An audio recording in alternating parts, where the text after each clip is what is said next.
Okay, so now that we've got our mods installed, we're going to look at how to actually use them in-game. But before we do that, we're going to configure them a bit first. So we're going to mess with the config files, set some of our binds, and install a Savestates pack. So generally when we're editing config files and the like, that's all going to be in the same folder here. This is the same place we went to back up our saves from the first video. That file path will also be in the description of this one though. And before you do anything, you're going to want to launch the game at least once after having installed all of the mods, and that'll just generate all the config files that we'll be editing. The first thing we're going to be doing actually is installing a Savestates pack. So in this saves folder, there should be Savestates1221. Go ahead and open that, and there should just be these numbered folders in here. We're also going to need a Savestates pack. So this is my 80% Savestates available in the Discord. And to install them, you're just going to want to drag all of these numbered folders into Savestates1221. I'm not going to do that because I actually have a different pack that I'll be using today. But regardless of what pack you're using, you're going to want to take note of a couple of things. The first is the number of folders here. So this represents how many pages you'll have. So this will be the first page, this will be the second page, the third page, and so on. So this is 10 total. You'll have to excuse it starting with 0 here, but 10 total pages. And then in each of the folders, there are these JSON files, and these represent individual save states. And so you'll also want to count the number of these. And in this pack, the highest number I have on any page is 8. 0, 1, 2, 3, 4, 5, 6, 7. Makes 8 total.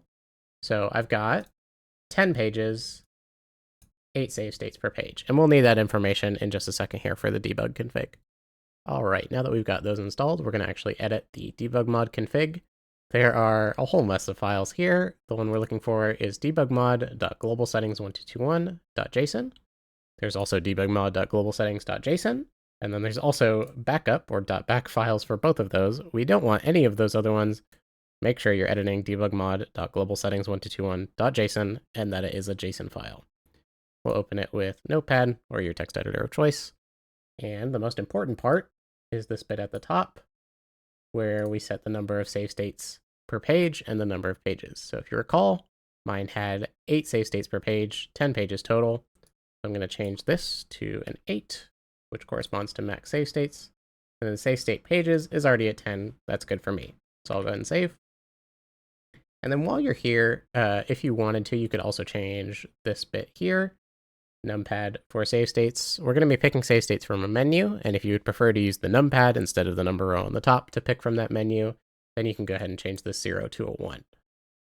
But otherwise, I wouldn't really recommend changing anything else here. We're going to have in-game UIs for most of our debug mod stuff, and that's going to be way easier than editing a config file. So that's going to be it for debug mod. And for timer mod, conveniently it has its own folder, HKTimer1221, and globalsettings.json. So a much smaller file this time. First thing I'm going to direct your attention to is OpenUI. Debug mod by default uses F1 through F6 for its menu binds, so we're actually going to change this to F7 to avoid conflicts. You could use any higher function key, or indeed any of the allowed keys. So this is from the GitHub. This is just a list of all the allowed keys and the naming conventions to work properly with the config. So if you wanted to change any of the binds in this config, just be sure to refer to this. This will be in the description. And then we're also going to want to bind reset and set start and set end to convenient positions, since those are really the binds we're going to be using the most. You can change where the timer is on the screen if you like. These are just the coordinates of where the timer is, so feel free to move that around. And you can change its size as well. But that's going to be everything for timer mod, and indeed everything for our file setup. So now we can finally go in game and start setting things up from there. Okay, so I've just gone ahead and booted up the game. I've also turned off timer mod and benchwarp temporarily just so we can focus on the debug mod menus.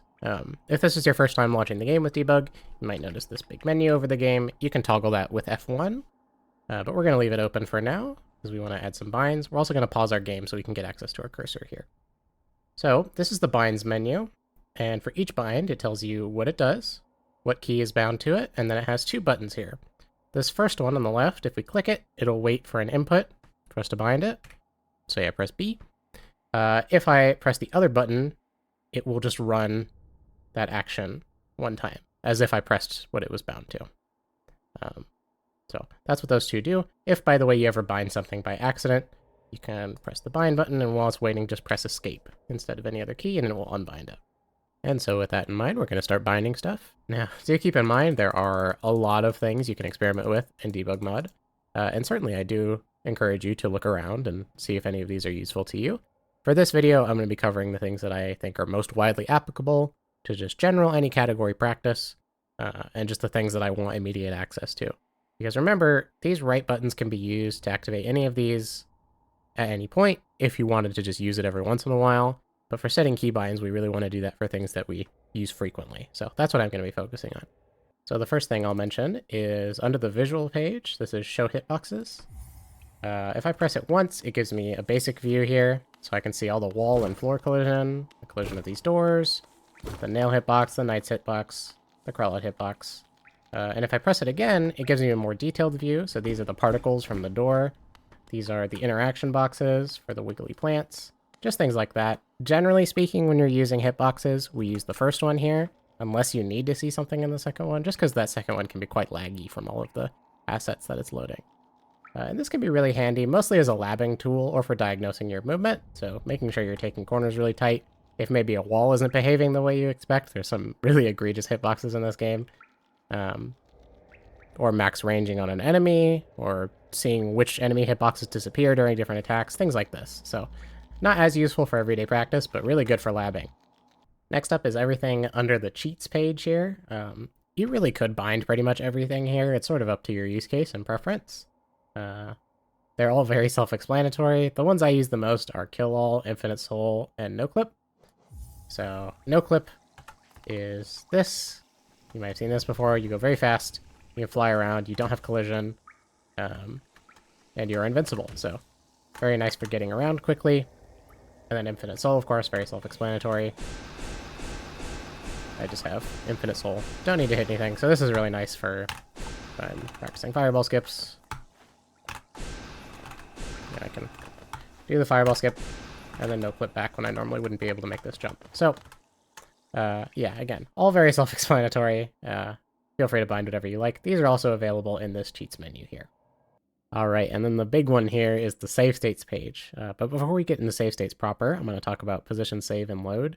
I frankly don't use these very much because their use case is a little niche, but basically if I set a position save, go somewhere else, I can load it, and it'll snap me right here without having to wait for the load that a save state would normally incur. So it is a little bit faster if you're doing like small section of movement in a room. Certainly if you like cross the entirety of Blue Lake here, it would be faster than reloading or flying back across. So I do see that. The other problem is it needs to be used in the same room, so you can't do multiple rooms of practice with positional save states. And enemies get really finicky with it. So if I set one here, they're gone. Just from setting one. And if I reload it, they're here again. But they're a little broken. So yeah, you know, if you're not practicing something with enemies, it's just movement, and it's in the same room, then feel free to use them. To be honest, I don't use them that much, though, because save states aren't even that slow. But okay, let's actually get into save states proper now. We're going to start as basic as it gets with the Quickslots here. This is Quickslot save and Quickslot load. Make sure we have both of those bound. I'm going to go ahead and hit my Quickslot save button. And what that's done is it's taken everything about my game. So where the knight is, which way they're facing, how much soul and health I have, how much geo I have, all the items and equipment I have, what my charm build is, how upgraded my nail is, all the bosses I've killed, all the dreamers I've collected, all the levers in the world I've hit. Everything has been saved into a little file and put into an imaginary box called your Quickslot. And so now I can go do other stuff. I don't know, maybe I'll take some damage on this enemy and kill him, pick up his geo. Maybe I'll break this plug sack, pick up the egg. You can see the egg in my inventory there, and I'll even leave the room just to show that you don't have to be in the same room, like with position save. And now I'm going to hit my Quickslot load button, and it's going to load whatever is in the Quickslot, which, if you remember, was saved over here. So now I've been put to the same spot. You can see my soul's back down to 0, my health is all the way back up, I have 126 geo, I don't have the egg, and everything else that I said has been rolled back to where it was when I set the save state. And so that's the idea of the save state, and that's what makes them so powerful, is that you can set a point that you want to be able to go back to. do whatever you want, including practice and picking up items. And then at any point, you can reload and go back and do it all again. So it's very, very handy for practice. So being able to manually set save states is all well and good, but for actual full game practice, it's really not that useful because, first of all, you only have one save state at a time to work with. And then also, you actually have to go to the place in the game you want to practice before you get to practice it with that system, which can take a lot of time and really isn't very effective. So ideally what we'd do is have a list of save states saved, and then at any point we can pick from the list and then reload that one over and over again. And indeed, that's the exact purpose of the save state packs, like the one that we installed at the beginning. So to use these, we're going to need a couple new binds. We're going to need load file to Quickslot, and then we're going to need next save page and previous save page to navigate that menu. I'll go ahead and hit load file to Quickslot. That's going to bring up this numbered menu here. And then I can use next save page and previous save page to go through this list. Okay. And so now I'll go, I don't know, let's go to the Watchers fight. So I'll go to the page with the Watchers save state. I'll press 5 because that's the number next to Boss Watchers. And now, instead of my current position and everything being saved to my Quickslot like it was before, now that file, which is the Watcher Night save state, has been put into my Quickslot. So now if I press Quickslot load, it'll take me to the Watchers fight. And you can see I've got different soul now. I've got a lot more geo. I've got a journal. I've got dream now. And obviously I'm in the Watchers room. And this behaves just as the other one did. So I can, you know, do the fight. And leave. And, you know, if I wanted to do the fight again, I can just reload my save state. And they're all back. We can pick a different one. I don't know. Let's do the trap bench. So once again, this is 5 on this list, so I'll pick 5. Press my quick slot load button. And now I'm at trap bench. I can do the segment. You can see I have C- now, I didn't before. Do all the trap bench, and then I can reload the save state at any point to try again. So this is much more handy, much faster practice, and this is most of the save state workflow that you're going to have. Although there are a couple of other things on this menu here, so it's maybe worth talking about them a little bit. Load new state from file is very similar to load file to Quickslot. So I don't know, bind it. I don't really use this one that much, but I'll press it. And now it brings up a very similar menu with all the same save states. But now if I pick one, so once again I'll pick Watchers, I'll press 5. Now it'll just load directly into the save state. And so that's really nice if you're just loading a save state one time. But unfortunately, if you wanted to redo the same save state, if I press my quick slot button, my quick slot is still trap bench, because picking from that menu didn't actually replace my quick slot. So to actually load it, I would have to go back into that menu, pick Watchers again, and then it loads again. This is why I don't use it. Generally, when I'm practicing a segment, I prefer to pick from the list and then replay it over and over again. So now I've loaded it into my quick slot, and then I can do the fight as many times as I want without having to re-enter that menu. So that's what that does. And then for these last two, I'm not going to demo them, but for Quickslot save to file and save new state to file, these are for making your own save state packs.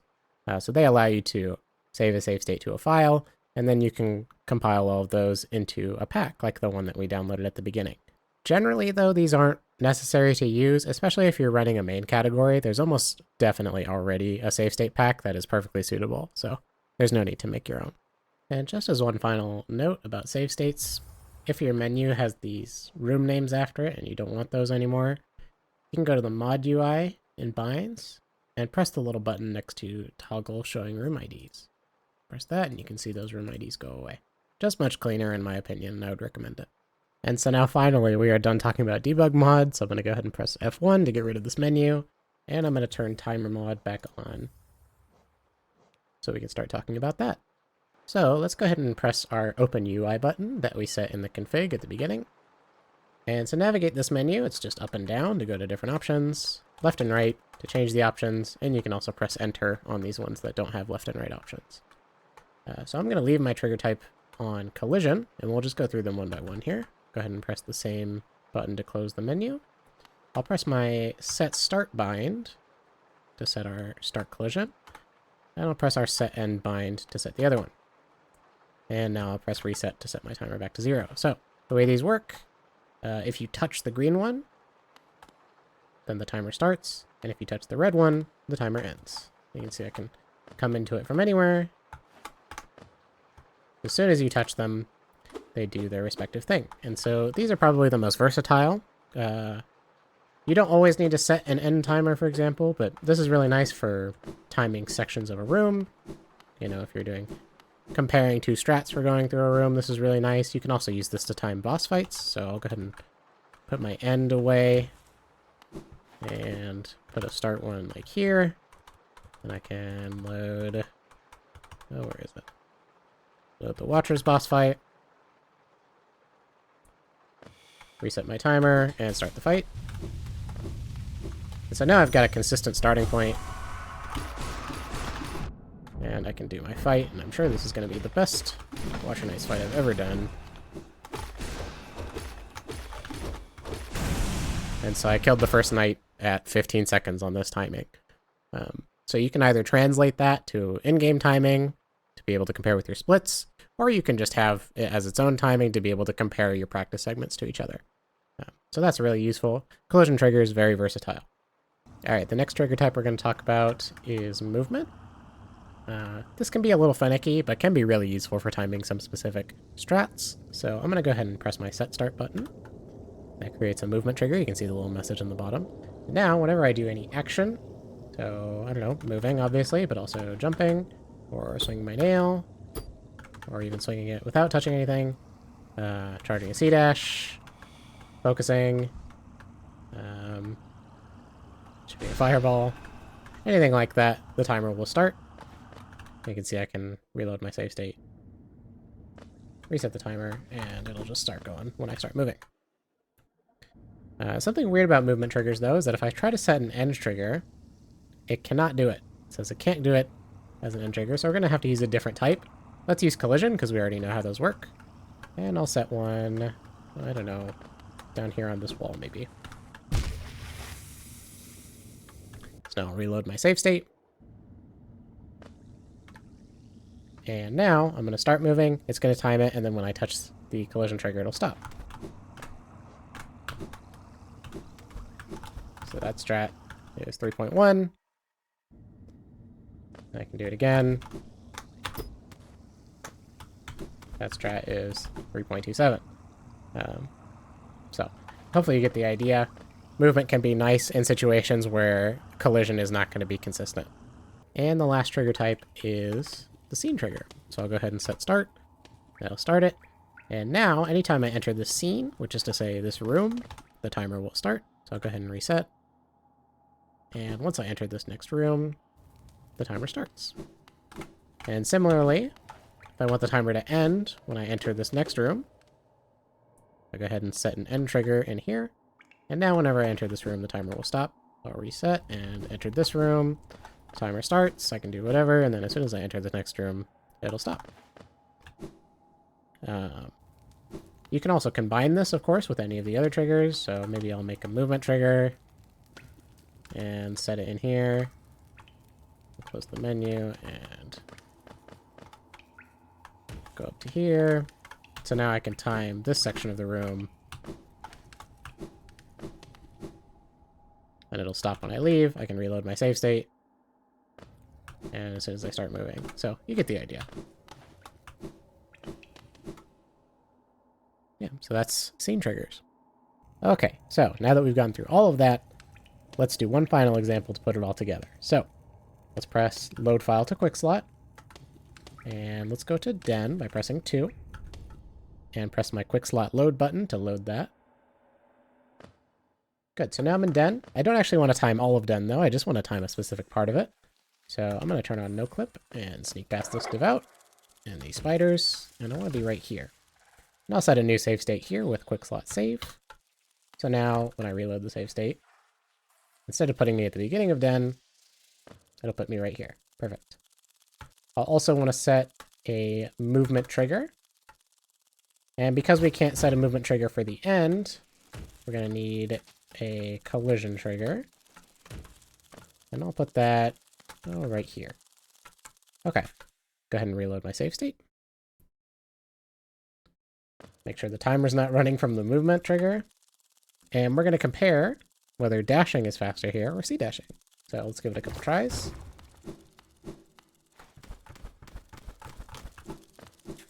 Okay, that's 5.11. We usually disregard the last digit with timer mod because it's very inaccurate. Try again. 5.11.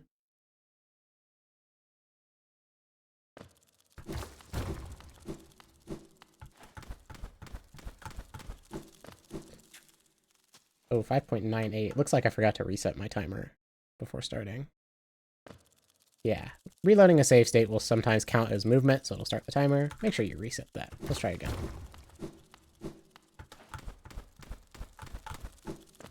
And yeah, 5.11. Okay. So pretty clearly that's 5.11 for dashes. Let's try C dash.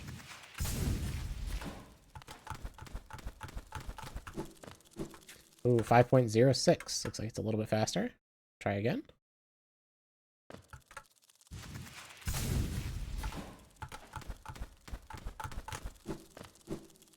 .20. Ooh, maybe I C dashed a little too long. This is why we try multiple times, though.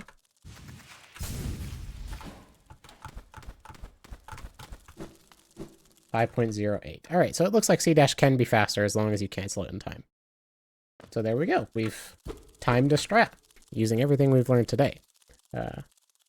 Thank you all for watching this video. I hope it's been helpful. If you have any further questions, be sure to ask us in the Discord. And yeah, good luck.